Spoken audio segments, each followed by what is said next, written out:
ನಿಮ್ಮ ರಾಜಕೀಯ ವ್ಯಭಿಚಾರಗಳು, ಈ ರಾಜ್ಯದಲ್ಲಿ ಏನೇನು ಮಾಡ್ತಿರೋ ಚುನಾವಣೆ ಅಕ್ರಮಗಳ ಇಷ್ಟೆಲ್ಲ ಹೇಳ್ತಾರೆ ಶಾಸಕರು. ನೋಟಿಸ್ ಕೊಟ್ಟಿದ್ದಾರೆ. ನಿಮ್ಮ ಕಾನ್ಸ್ಟಿಟ್ಯೂನ್ಸಿಲಿ ನಿಮ್ಮ ಅಧಿಕಾರಿಗಳು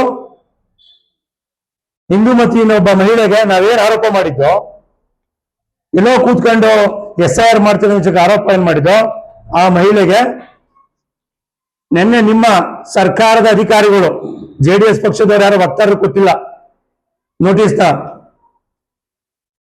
ಕ್ಲಿಯರ್ ಕಟ್ ಆಗಿ ಹೇಳಿದ್ದಾರೆ.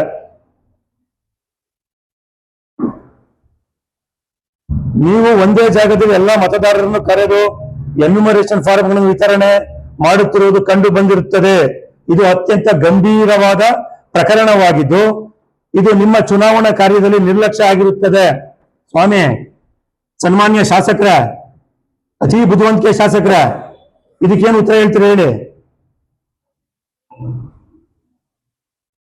ಸುಮ್ಮನೆ ರಾಜಕಾರಣದಲ್ಲಿ ಯಾರು, ನಾನು ಹೇಳುವಂಥದ್ದು, ಈ ರಾಜ್ಯದಲ್ಲಿ ದೇವೇಗೌಡರ ಕುಟುಂಬದಿಂದ DK ಶಿವಕುಮಾರ್ ಏನ್ ಪಡ್ಕೊಂಡ್ರೋ ಗೊತ್ತಿಲ್ಲ, ನನಗೆ ಗೊತ್ತಿಲ್ಲ. ಡಾಕ್ಟರ್ ದಿವಂಗತ ದೊಡ್ಡಯವರ ಮಗ ಡಾಕ್ಟರ್ ರಂಗನಾಥ್ ಅವರು ದೇವೇಗೌಡರ ಕುಟುಂಬದ ಋಣದಲ್ಲಿದ್ದೀರಾ? ನೀವು ಬಿಚ್ಚಿಡ್ಬೇಕಾಗುತ್ತೆ. ಹೇಳಿ, ನಿಮ್ಮ ಆತ್ಮಸಾಕ್ಷಿ ಬಿಟ್ಟು ಹೇಳಿ, ಇವಾಗ ಋಣದಲ್ಲಿ ಇಲ್ವಾ ಅಂತ.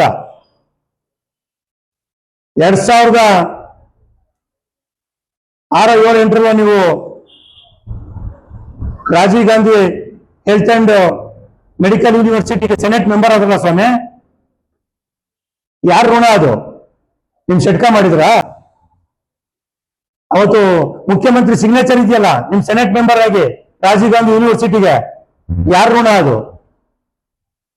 ನಿಮ್ ಷಟ್ಕ ಮಾಡಿದ್ದಲ್ಲ ಅದು. ಸನ್ಮಾನ್ಯ ಅವತ್ತಿನ ಮುಖ್ಯಮಂತ್ರಿ ಆದಂತ ನಮ್ಮ ನಾಯಕರಾದಂತ HD ಕುಮಾರಸ್ವಾಮಿ ಅವರು ಮಾಡಿದ್ದದು. ನಿಮ್ಮ ಆತ್ಮಸಾಕ್ಷಿ ಇದ್ರೆ ನಿನ್ನೆ ಅವ್ರ ಕುಟುಂಬದ ಬಗ್ಗೆ ಇಷ್ಟೆಲ್ಲ ಮಾತಾಡ್ತಿರ್ಲಿಲ್ಲ ನೀವು. ಇದು ಋಣ ಅಲ್ವಾ? ನಿಮ್ ಜಾತಿ ಗೊತ್ತಿಲ್ಲ, ಕುಲ ಗೊತ್ತಿಲ್ಲ, ಯಾವ ಪಕ್ಷ ಅಂತ ಗೊತ್ತಿಲ್ಲ, ಯಾರ ಮಗ ಅಂತ ಗೊತ್ತಿಲ್ಲ, ಯಾರೋ ದೊಡ್ಡ ಮನುಷ್ಯರು ತಗೊಂಡೋದ್ರು. ಯಾ ಕುಮಾರಸ್ವಾಮಿ ಏರ್ಪೋರ್ಟ್ ಅಲ್ಲಿ